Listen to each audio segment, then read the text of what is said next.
ये आकाशवाणी है। सतत विकास की कहानी कहे जिंदगी, एक सतत विकास की कहानी कहे जिंदगी, सिर्फ चले ही नहीं चलती भी रहे जिंदगी, सिर्फ चले ही नहीं प्रगति पथ पर चले जिंदगी, एक सतत विकास की कहानी कहे जिंदगी। चलती रहे जिंदगी प्रस्तुत है आकाशवाणी और विज्ञान प्रसार के संयुक्त प्रयास से तैयार सतत विकास की आपदाओं की समझ और प्रबंधन पर आधारित विज्ञान धारावाहिक चलती रहे जिंदगी की 34वीं कड़ी। करिए कल की फिक्र।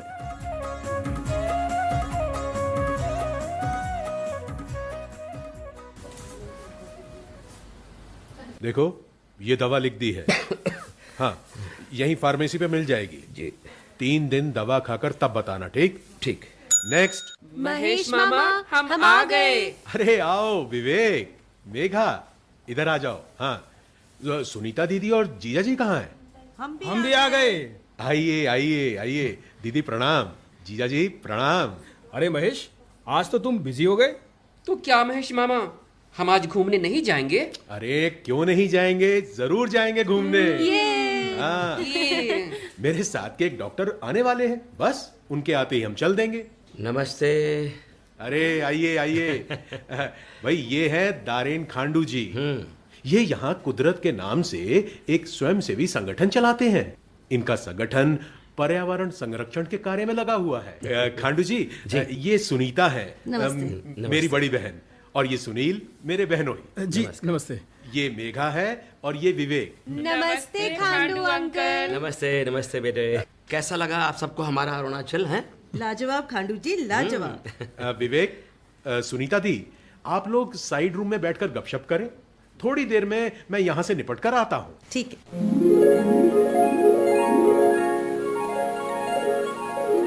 खांडू अंकल, अभी जब मैं महेश मामा के कमरे में आ रहा था तो मैंने देखा बहुत सारे मरीजों के एक हाथ है ही नहीं। ऐसा क्यों? ये मछली पकड़ने वाले लोग हैं। ये लोग ब्लास्ट फिशिंग करते हैं। ब्लास्ट फिशिंग, ये क्या है खांडू अंकल? मेघा, ये मछली पकड़ने का एक सरल मगर गैर कानूनी तरीका है। ये लोग एक घरेलू विस्फोटक बनाकर किसी नदी या झील में फेंकते हैं, जो पानी के अंदर जाकर फट जाता है। ओहो। इससे आघात तरंगे शॉक वेव्स उत्पन्न करती है। इन शॉक वेव्स के कारण तुरंत मछली मर जाती है। ये मरी मछली या तो तली में बैठ जाती है या फिर पानी में उतरने लगती है। अच्छा।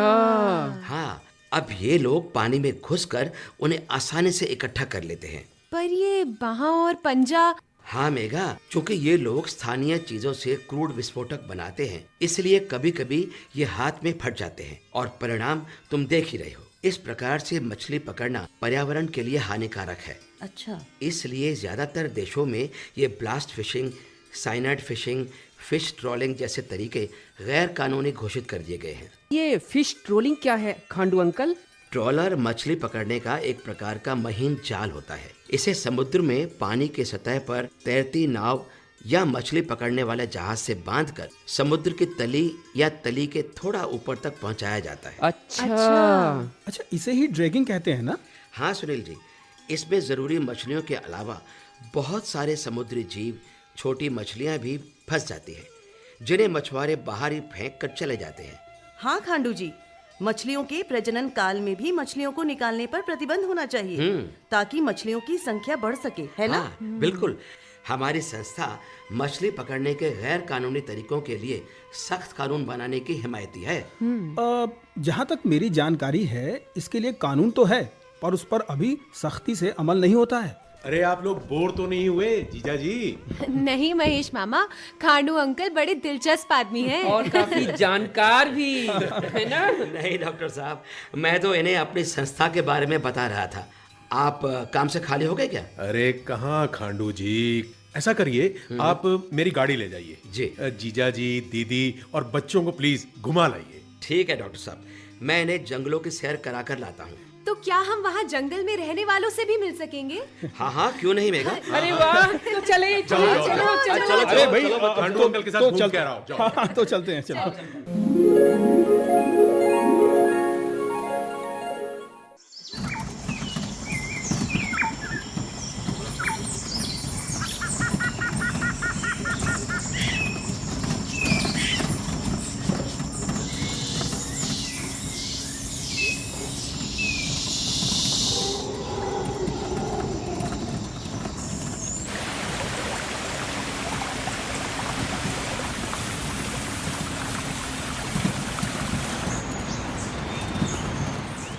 खांडू अंकल, हम कहाँ जा रहे हैं? यहाँ तो कितनी देर से जंगल ही जंगल चल रहा है। बहुत देर से कोई बस्ती तक नहीं दिखाई दे रही है। विवेक, यहाँ का सबसे घना जंगल है ये। यहाँ छोटे छोटे समूहों में आदिवासी जातियाँ रहती हैं। ये लोग अपनी ज्यादातर जरूरतों के लिए जंगल पर ही निर्भर रहते हैं ना। अरे ये क्या खांडू अंकल, यहाँ तो जंगल के सारे पेड़ जले हुए हैं। क्या यहाँ कोई बस्ती बसने वाली है? नहीं विवेक, ये जंगल खेती के लिए साफ किया जा रहा है। खेती के लिए? हाँ इसे ही झूम खेती कहते हैं ना, है ना खांडू अंकल? हाँ मेघा, अच्छा, इसमें जंगलों को जलाने के बाद खेती शुरू कर देते हैं। इस तरह से तो जंगलों का काफी नुकसान होता होगा। हाँ, यहाँ की आदि जनजाति में इसी तरह से ही खेती करने का चलन है। खांडू जी, जी? आपकी संस्था क्या इसके लिए भी कुछ काम करती है? जी सुनील जी, हम इन आदिवासियों को permaculture, forest farming, crop rotation, agro farming जैसी पद्धतियाँ सिखा रहे हैं ताकि इनकी ज़रूरतें भी पूरी हों और प्रकृति की भरपाई भी होती रहे। अंकल, हाँ? ये पर्माकल्चर क्या है? बेटा, वैसे तो पर्माकल्चर का अर्थ होता है परमानेंट एग्रीकल्चर, पर वास्तव में ये एक जीवन शैली है। यानी कुदरत को बिना कोई नुकसान पहुंचाए सब मजे से जीते हैं। जी सुनील जी, यही सब पर्माकल्चर के पीछे की सोच है। वो कैसे? देखो बेटे, इसमें खेती, इंसान की रिहाइश, जानवरों और मछलियों का पालना सब एक ही जगह पर होता है। अच्छा। इसमें किसी क्षेत्र को कई जोन में बांटते हैं। बीच के जोन में इंसान और उनके पालतू जानवर रहते हैं। जी। इसके अगले जोन में मछलियाँ, मांस के लिए पाले जाने वाले जानवर या व्यवसाय के लिए पाले जाने वाले जानवर रखे जाते हैं। इसके अगले जोन में शाक सब्जियाँ, जो वहाँ के रहने वालों के काम आए और साथ ही आमदनी का जरिया भी बने। अच्छा, वेरी इंटरेस्टिंग। इसके आगे? इसके अगले जोन में झाड़ी वाले औषधीय पौधे या फिर चारे के लिए प्रयोग आने वाले पौधे। इसके साथ शायद अन्न उगाने वाले पौधे, घरेलू जानवरों के खाने में प्रयोग होने वाले पौधे होंगे ना? ठीक कहा सुनील जी। इसके साथ फूलों वाले पौधे भी लगाए जाते हैं जो व्यापारिक दृष्टि से महत्वपूर्ण होते हैं। यानी साथ साथ आमदनी का जरिया भी। हाँ बिल्कुल ठीक मेघा। बाकी का जोन प्राकृतिक रूप में पैदा होने वाले पौधों या जंगल के लिए होता है, जिनमें जंगली जंतु, पक्षी आदि निवास करते हैं। अच्छा। पर्माकल्चर के जनक बिल मोल्सिन और उनके ही शिष्य डेविड होमग्रेन ने जब तस्मानिया में पर्माकल्चर की शुरुआत की तो आश्चर्यजनक परिणाम मिले थे। अच्छा। इसमें एक प्रजाति के बेकार अपशिष्ट दूसरी प्रजाति के लिए काम आ जाते हैं। अच्छा। और प्रकृति का संतुलन भी बरकरार रहता है। बिल्कुल ठीक। संसाधनों की भरपाई भी होती रहती है। जी हाँ। अब पर खांडू अंकल, जहाँ घने जंगल खड़े हैं वहाँ इतना सब कुछ विकसित कर पाना मुश्किल होता होगा ना?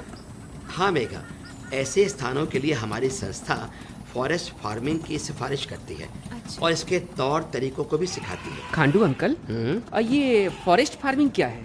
विवेक बेटा, हाँ इसमें जंगल साफ नहीं किया जाता। हाँ। इसमें जंगल के छाया वाले बड़े वृक्षों की इस प्रकार से काट छाट कर दी जाती है अच्छा। जिससे उनके नीचे प्रकाश पहुंचने लगे।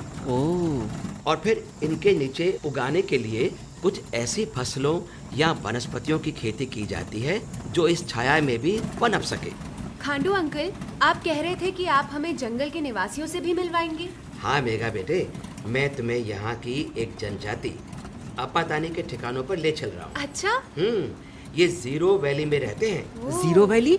हाँ बेटा। वो क्या है अंकल? ये जगह निचले सुबानसरी जिले में पड़ती है। यूनेस्को ने जीरो वैली को वर्ल्ड हेरिटेज साइट घोषित कर दिया है। अच्छा। ऐसा क्यों खांडू जी?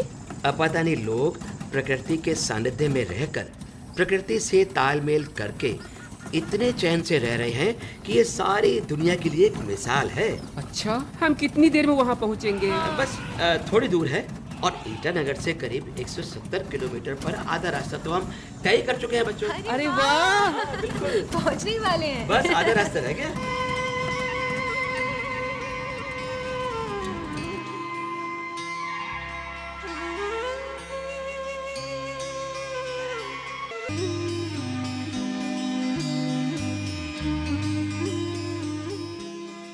पापा, विवेक ने अपने स्कूल में हमारी अरुणाचल प्रदेश की यात्रा के बारे में बताया।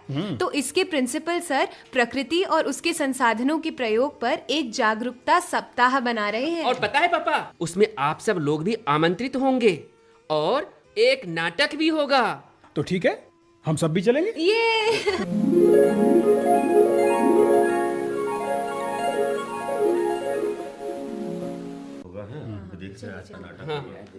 यहाँ बैठ जाएंगे। पिछली बार वाला तो बहुत बढ़िया है। मैं तो ये कह रहा हूँ कि वो नाटक की तो आप यहाँ बैठ जाइए। आप यहाँ बैठ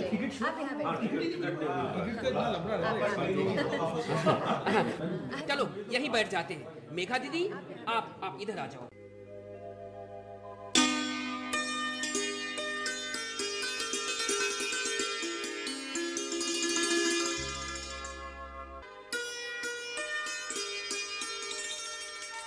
स्वागत है आपका इस लघु नाटिका में, जिसका नाम है करिए कल की फिक्र। तो मित्रों, स्वागत कीजिए लघु नाटिका के कलाकारों का और आनंद लीजिए आज की नाटिका करिए कल की फिक्र का।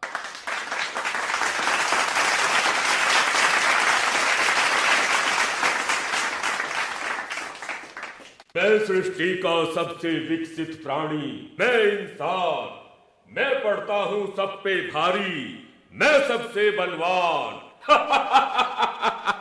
मैं सबसे बलवान। सागर मेरे, मरुस्थल मेरे, चलती है मेरी मर्जी। जिसको चाहूं उसे मिटाऊं, मुझको रोके कौन? मैं अपनी मर्जी का मालिक, मुझको रोके कौन?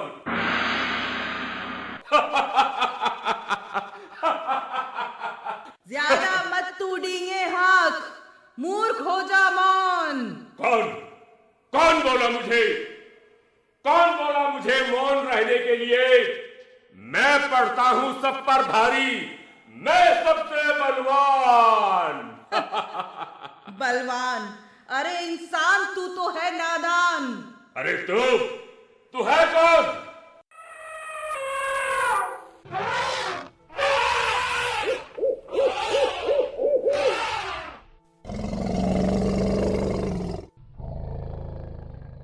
ओ इस पृथ्वी के लोगों, लो सुनो हमारी जुबानी। हम चले गए दुनिया से, रह गई हमारी कहानी।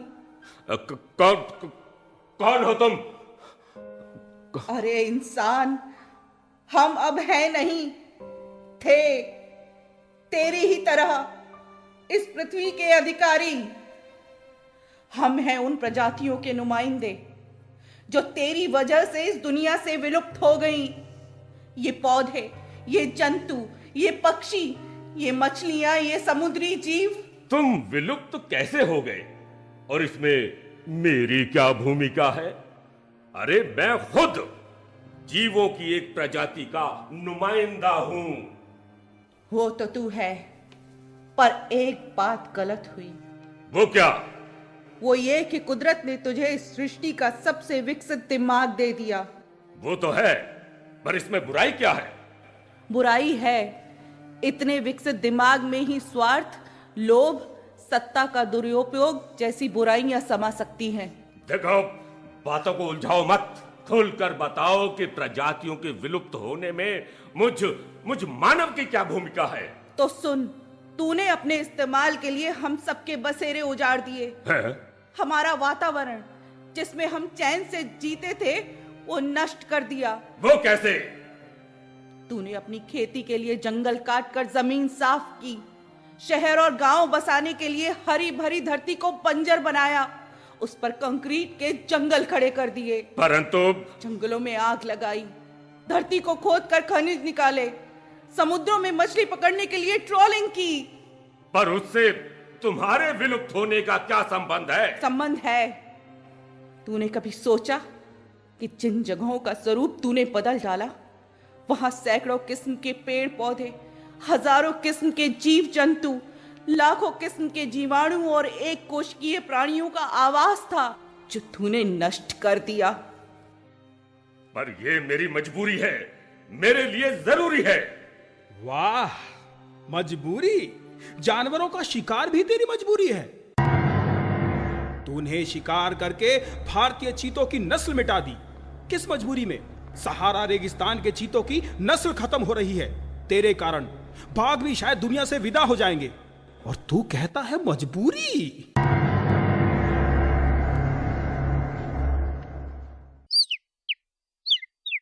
मूर्ख मानव हमसे है तू, साथ हमारे रहना सीख। हम न रहे तो तू न रहेगा, हमें बचा कर जीना सीख। मूर्ख मानव हमसे है तू, साथ हमारे रहना सीख। हम न रहे तो तू न रहेगा, हमें बचा कर जीना सीख। मूर्ख मानव हमसे है तू, साथ हमारे रहना सीख। हम न रहे तो तू न रहेगा, हमें बचा कर जीना सीख।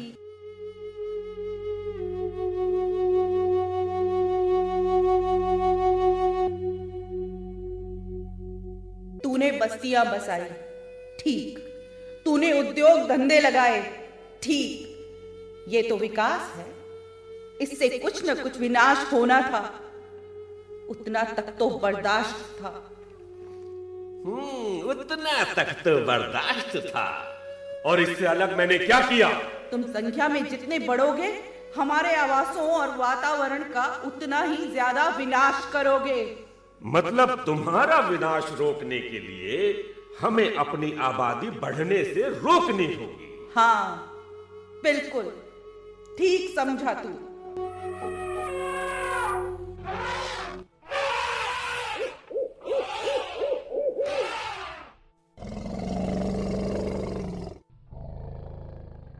और अपनी आराम तलबी घटा, कुदरत के साथ रहना सीख।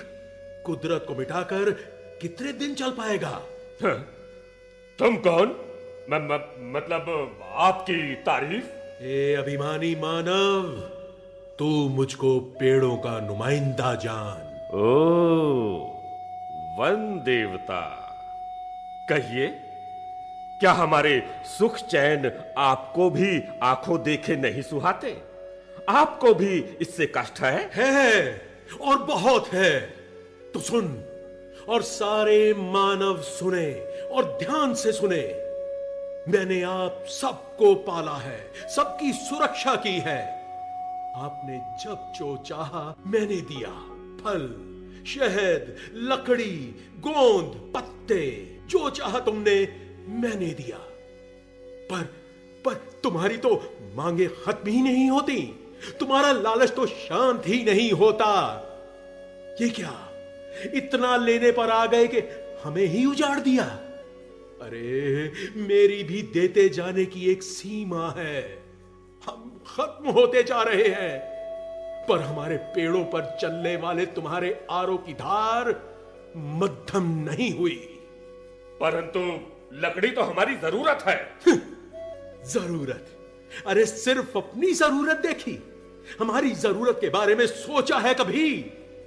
अरे, जब हम नहीं रहेंगे तब क्या होगा तुम्हारी जरूरतों का? अरे, हमें बचाना है तो बदलो अपनी आदतें। तो आखिर क्या करें हम? तुम्हारी खेती के उत्पादों में कितना कुछ बचता है जो तुम ईंधन के काम में ले सकते हो। अरहर की लकड़ियां, सरसों के तने, फूस, पुआल, गोबर के कंडे। अरे, इन्हें प्रयोग करो ना। थोड़ा सा तो हमें बख्शो, हमें मौका तो दो। एक बार हम फिर से बढ़ सकें, इस काबिल हो सकें कि फिर से तुम्हें वो दे सकें जो तुम्हें हमसे चाहिए। अपना विनाश रोकना चाहता है तो हमारा विनाश रोक। वरना पछताएगा। खत्म हो जाएगा तू, खत्म हो जाएगा, खत्म हो जाएगा तू। कहाँ है इंसान? कहाँ है इंसान? इधर आ, सामने तो आ। क्यों, क्या हुआ? तो तू है जो समुद्रों में अंधेर मचाए है। अच्छा, वैसे आप हैं कौन? समुद्री जीवों की प्रतिनिधि। समुद्र में हम मानवों ने कौन सा अंधेर मचाया है? एक हो तो गिनाए। समुद्र तो तेरे लिए कूड़ा घर है। कचरा तू वहां डंप करे, तेल तू उसमें बहाए, और जब तू मछलियां पकड़ता है ना, तो अपने समुद्र से मछलियां पकड़ना भी गुनाह हो गया। हद है। हदें तो तू पार कर चुका है। जिस तरह तू मछलियां पकड़ता है वो तो गुनाह है ही। क्यों? मछलियां पकड़ने के लिए समुद्रों में जो ट्रोलिंग की जाती है, जानते हो उसमें समुद्र की तली को कितना नुकसान होता है? वो कैसे? ऐसा करके तूने मूंगे के पहाड़ नष्ट कर दिए। इसके अलावा और भी है तेरे कारनामे। कहां तक गिनाऊं? बता बता, आगे बोल, मैं भी तो सुनूं। मछलियां पकड़ने के लिए तू जो कभी झीलों में, नदियों में, समुद्रों में विस्फोट करता है, कभी पानी में जहर मिलाता है, उससे समुद्री जीवों का कितना नुकसान होता है तुझे कुछ मालूम भी है? उससे साथ साथ छोटी मछलियां और वो समुद्री जीव भी मारे जाते हैं जिनकी तेरे लिए कोई उपयोगिता नहीं है।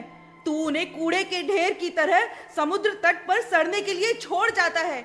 जवाब दे, क्यों?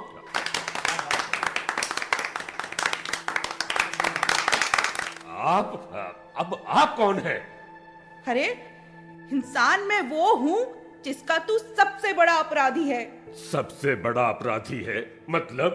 अरे मूर्ख, मैं प्रकृति हूँ, मैं कुदरत। मैंने सभ्यता के विकास के लिए उद्योग धंधे बढ़ाए, कल कारखाने लगाए, ऐशो आराम के साधन जुटाए।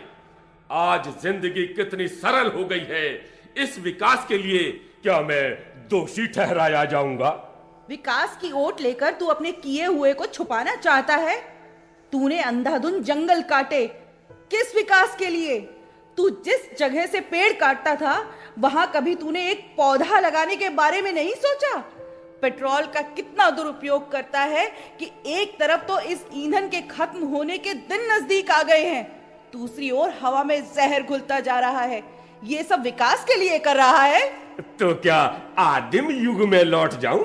ऐसे ईंधनों का विकास कर जो लंबे समय तक तेरा साथ दें, जैसे सौर ऊर्जा, वायु ऊर्जा।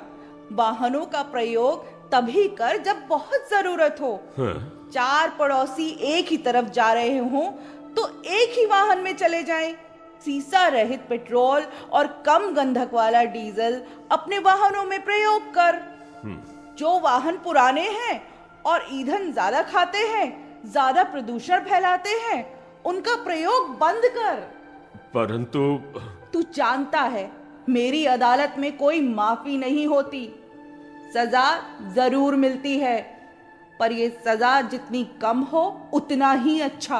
आज मैं प्रकृति, इस दुनिया के सारे इंसानों को चेतावनी देती हूँ कि सुधर जाएं,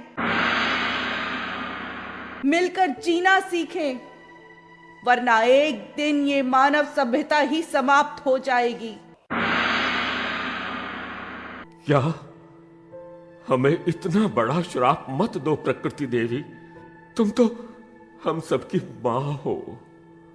माँ हूं तो मेरी गोद में बैठ, मेरे आशीर्वाद के साए में रह। बेटा है तो मेरे बेटे के साथ बेटे की तरह रह, दुश्मन की तरह नहीं। मैं माँ हूं तो इस माँ की फिक्र कर, नहीं तो क्या करूं मैं सचमुच अपराधी हूं। मैं जिस पेड़ पर बैठा हूं उसी को काट रहा हूं, खुद को मिटा रहा हूं मैं। फिर क्या करूं मैं? क्या उपाय है इसका? क्या ऐसे ही एक दिन मानव सभ्यता समाप्त हो जाएगी? मानव सभ्यता समाप्त हो जाएगी। नहीं, मानव सभ्यता कभी समाप्त नहीं होगी। मैं मेघा। मैं विवेक। आप सबको ये विश्वास दिलाते हैं। कौन हो तुम दोनों? कुदरत के दोस्त। कुदरत के दोस्त। हम पर संकट क्यों आया? क्योंकि हमने कुदरत का संतुलन बिगाड़ दिया। जहां से हमने पेड़ काटे हैं वहां नए पौधे लगाएं। इस तरह की विधियों पर काम किया जाए कि हमारे कारखाने कम से कम प्रदूषण फैलाएं। हर आदमी अपने आसपास के पर्यावरण के बारे में सोचे। जरूरी है कि हम ऊर्जा के अन्य स्रोतों को अपनाएं। कल हम नहीं रहेंगे तो सोचो क्या होगा दुनिया का। कल हम नहीं रहेंगे तो सोचो क्या होगा धरा का। कल हम नहीं रहेंगे तो, कल हम नहीं रहेंगे तो, कल हम नहीं रहेंगे तो। वाह वाह, एक्सीलेंट।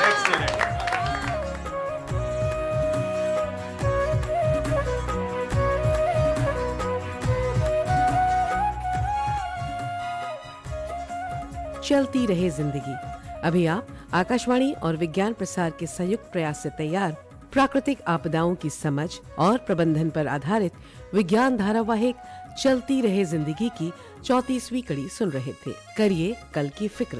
समन्वय दिलीप झा, डॉक्टर चंदन मोहन और डॉक्टर बी.के. त्यागी का। आलेख डॉक्टर अरविंद दुबे। निर्देशन काजल सूरी और प्रस्तुति सहयोग नीरज बख्शी। कलाकारों के नाम इस प्रकार हैं: राखी महंत, प्रवीण कुमार भारती, अशोक मलकानी, शालिनी मित्तल, आशीष बग्गा और रिधिमा बग्गा। अब समय है आपसे किए जाने वाले सवालों का। हम आपसे 2 प्रश्न पूछेंगे। सही उत्तर भेजने वाले श्रोताओं को लकी ड्रॉ द्वारा निकाले गए परिणामों के आधार पर विज्ञान प्रसार द्वारा आकर्षक पुरस्कार दिए जाएंगे। हमारा आज का पहला प्रश्न है, फिश ट्रोलिंग किसे कहते हैं? और दूसरा प्रश्न है, पर्माकल्चर का क्या मतलब है और यह किस प्रकार से जीवन व्यापन करने के लिए लाभकारी है? हमारा पता नोट करें। विज्ञान धारावाहिक चलती रहे जिंदगी द्वारा केंद्र निदेशक, कमरा नंबर 615, नव प्रसारण भवन, आकाशवाणी, संसद मार्ग, नई दिल्ली 110001। आप अपने उत्तर ईमेल द्वारा भी भेज सकते हैं। हमारा ईमेल आईडी है radio@vigyanprasar.gov.in। श्रोताओं, हमें इंतजार रहेगा आपके पत्रों का। जवाबों के साथ अपना पूरा नाम, पता, आयु, व्यवसाय। यदि विज्ञान क्लब से जुड़े हैं तो कुल सदस्यों की संख्या लिखना ना भूलें। हाँ, अगर आपके मन में कोई प्रश्न या जिज्ञासा हो तो वो भी लिख भेजिएगा। धारावाहिक चलती रहे जिंदगी की अगली कड़ी इसी दिन और इसी समय लेकर अगले सप्ताह हम फिर हाजिर होंगे। नमस्कार, शुभकामनाएं। प्रकृति के संसार